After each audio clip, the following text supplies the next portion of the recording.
passe au sport. Et de l'Allier, on descend dans le Cantal pour la Pastourelle. Si vous êtes amateur de course à pied et de grands espaces, vous connaissez forcément cet événement. 20 ans que la Pastourelle fait courir des milliers de sportifs. Aurore Trespeux, Bruno Livertou et Bruno Lebray étaient à leur côté. Regardez. 8 h du matin à la cité médiévale de Salers, gourde en bandoulière, les trailers se lancent pour tenter d'emporter l'épreuve reine de la Pastourelle. 53 km à travers les cols cantaliens, soit plus de 2670 mètres de dénivelé positif, la journée est lancée. Au programme 6 épreuves en tout, 2 de trail, 2 de VTT et 2 de randonnée pédestre.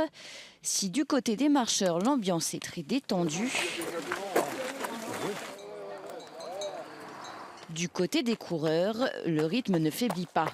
Résultat, moins de 5 heures après s'être lancé, le premier des trailers est arrivé. Les parcours étaient un peu modifiés avec la neige et il y avait de la boue partout, c'était super, on s'est bien...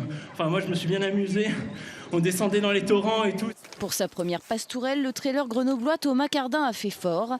Habitué des courses alpines, il avait préparé celle-ci avec beaucoup d'assiduité. C'était une belle course avec un beau plateau je pense, je suis parti assez vite, j'ai pris la tête rapidement.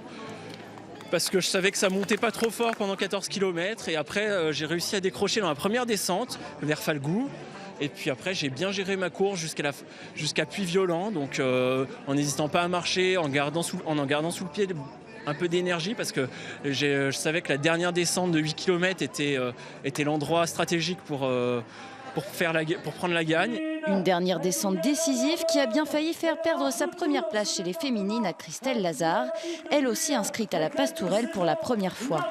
En tout, il lui aura fallu 6 heures pour se classer à la 18e place, un classement qu'elle n'osait imaginer au départ. J'ai un peu craqué vers la fin parce que ça remontait, j'avais envie d'arriver quand même. Donc là j'aurais dû accélérer un peu, mais j'ai pris une belle chute vers la fin qui m'a un peu ralenti dans la boue. Là je suis partie vraiment peut-être la première.